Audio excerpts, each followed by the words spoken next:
Welcome to Navigating Change, everybody, the podcast from Teibel Inc. I'm Pete Wright, and I'm here with Howard Teibel. Howard, how are you, my friend? And I'm here with Pete Wright. That's the stuff right there. I have something to tell you. Tell me. Oh, no. Is it? Do I know this already? Is this good news? It's our centennial anniversary. Oh, my goodness. We've been doing this for 100 years. 100 years. Did you get me anything? I'm expecting I don't know, some sort of a fan. Like an Apple Watch would be great. Did you get me an Apple Watch? I assume you already have the Apple Watch, Pete. No, I've been waiting. I've been holding off for this episode. I expect 100 episodes gets presents, I thought. I thought that was the thing. Yeah. You know what? And I was looking every day in my door whether it was coming my way, you know? So listen, how about let's share the love. This would be like one of those blind gift things. You know what I like. I know what you like. We'll take care of it. Or we can get all of our guests. I thought you were going to say it was like an Oprah thing. You get an Apple Watch, and you get an Apple Watch. And just give Apple Watches to everybody. No, I don't know. No promises. No Oprah thing. I'm not giving you Oprah thing. Well, so this is it, 100 episodes, and we are talking about... Darn. I almost said the wrong...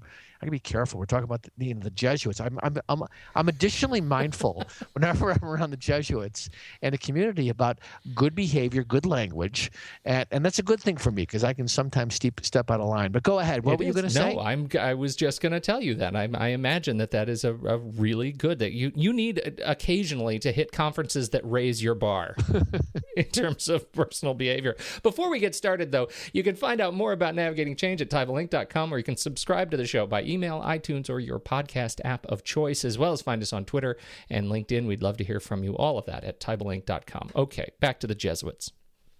So you are at the Association of Jesuit Colleges and Universities Finance Officers meeting just wrapped up their annual conference at Fordham University in New York City, and you were on hand with our friends from Loyola to discuss a new way of proceeding. Loyola's administrative and academic review. You have heard us talk about this project before on the podcast in our series on Loyola's work some months ago. This week, we're going to look back a little bit on that project, but mostly looking forward as to what the leadership team at Loyola has learned in your reflection and preparing for this presentation. What did you learn about this project? Knowing as much and as invested as you were in it, what did you learn on this reflection? So if you don't remember, this project was a new way of proceeding, which really meant a way of looking at involving and engaging the community in being innovative, finding solutions around cost, finding new revenue opportunities, and bringing in probably 150 people from across campus, faculty, staff,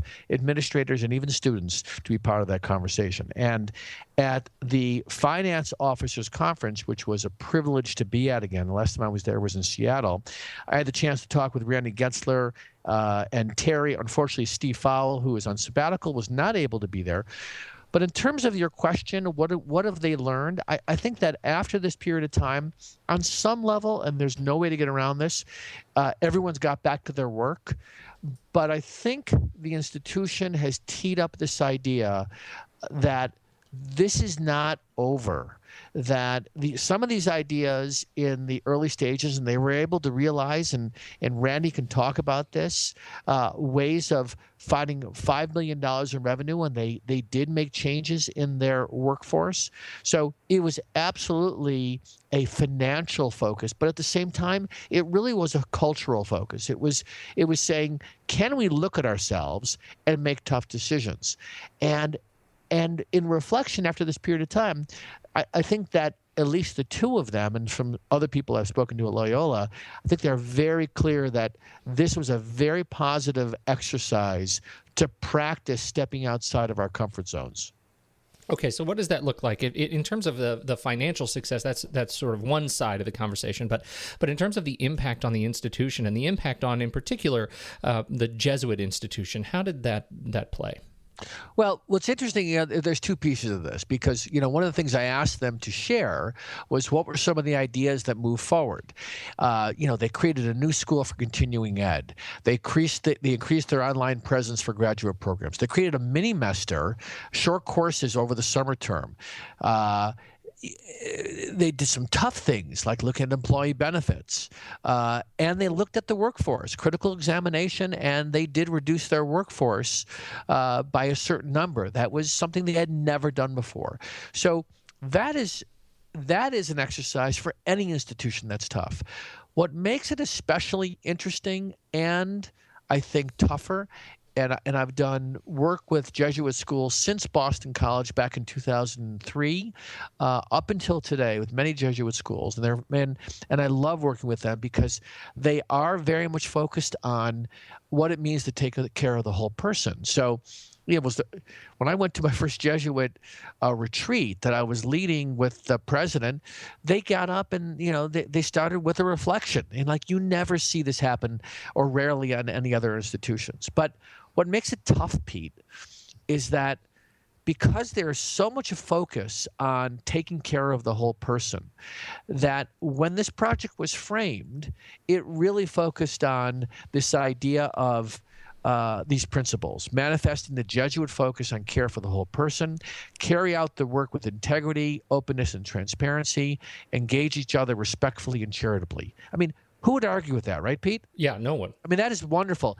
But the interpretation of caring for the whole person pushes on some tough conversations, which is it caring for the whole person if you look at, do we have the right workforce here? And I think for Jesuit schools, this is a really particularly hard conversation, because people will say, if you're really caring for the whole person, then why are you looking at potentially changing the workforce structure or downsizing or looking at benefits? And one of the dilemmas is that if you're not going to look at cost, it's a non-issue. But if you are going to look at the cost structure, you have to be willing to look at the people cost. And I think they navigated that beautifully. But as I look out at the audience of the other 27 Jesuit schools, I think it was probably in all their minds wondering, how far can we push? So that's one takeaway that I think was important. The other takeaway that I took from this was that everybody is already doing something. This was not rocket science. I think what we showed them was a way to do it that truly was bottom up and top down. Every school could point to how they're engaging or attempting to engage the campus. I think there's much more opportunity to push the envelope. And the challenge is getting in the door to have these conversations with the cabinet. Because, and again, this is not isolated to Jesuit schools. There is a relatively insular focus that cabinets have, especially around utilizing outside people. The wonderful thing that Terry and Randy spoke to. Terry more than Randy, because I've known Randy for a while, but Terry is the head of administration, also representing Steve, who's on finance or on faculty. Like, did I say that? Oh, if he's listening. That's going to make him turn over in his sabbatical. Right, exactly. So what Terry articulated, which I absolutely see when I'm invited to meet with cabinets and presidents, is that the first time I went in there,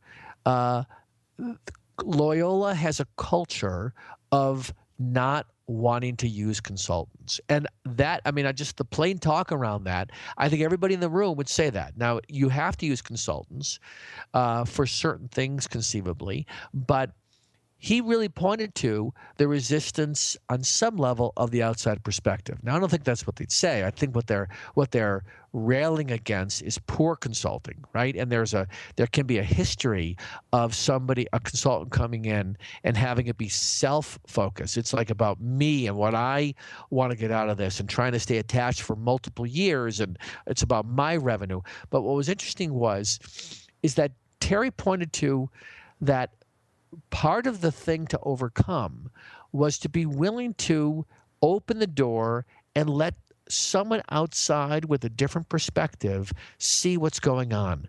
And I think the Jesuits have both this incredibly positive community that is supportive. And it really was an amazing event.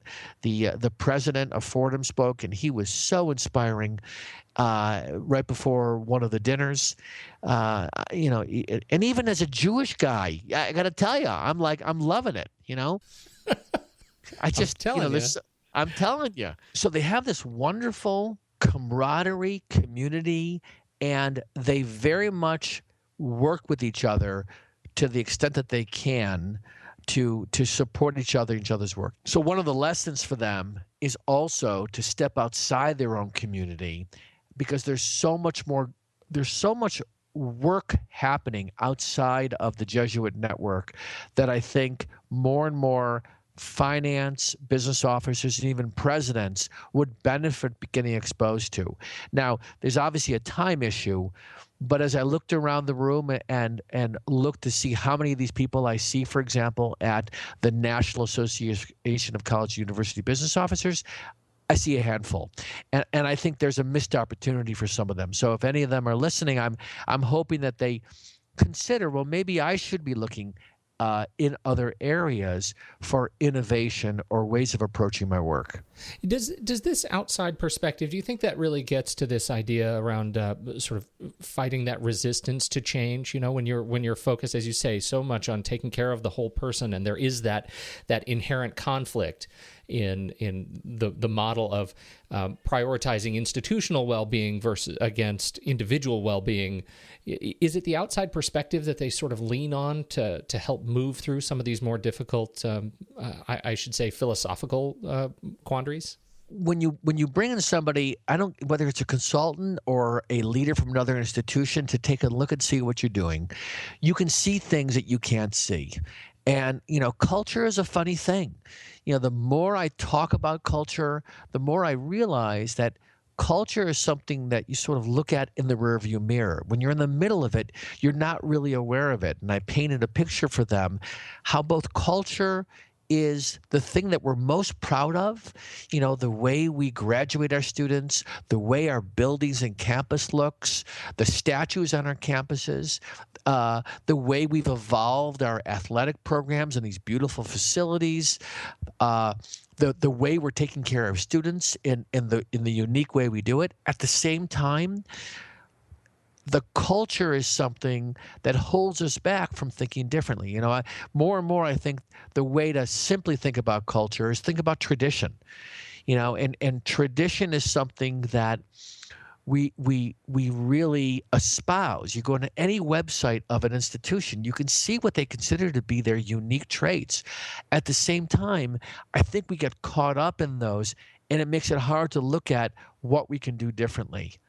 And that to me is the difference here, is that whether you hire somebody from the outside but find ways to step outside your view of what is tradition and what do we want to retain and what are we willing to examine? I was going to ask you, I think, the question that fits that answer, which is, if you could take any one big key lesson and apply it to the work that you do with other institutions, the one key thing you wish other institutions would have heard from your experience at AJCU, what would it be? You think that's it? I think it's that, but I think that other institutions on the other side would look at this community of Jesuit finance officers and be blown away by the connections they have. I mean, think about it. There are 28 Jesuit schools in this country, right?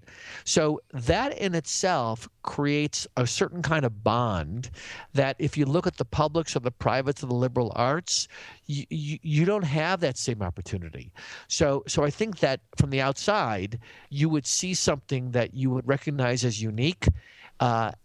What I would say to Jesuit business officers, find ways to step outside your own comfort zone and look and see what others are doing, because there's great innovation happening outside in the broader education market. I love it. That's how we're going to wrap it up. The AJCU Finance Officers Meeting 2015. If you love it, Pete, that's all that matters. I am the ultimate arbiter of quality conversation on this show. I'm sorry you didn't know that. Thank you, Howard Teibel, for jumping in here and sharing your experience at the AJCU Finance Officers Meeting. AJCUnet.edu. To learn a little bit more about the Association of Jesuit Colleges and Universities. Sounds like a great show. So glad to have you back in circulation, my friend. I'm back. All right. Thanks, everybody, for listening. And we'll catch you next week on episode 101 of Navigating Change, the podcast from Teibel Inc. I'm playing the Dukes of Hazzard song.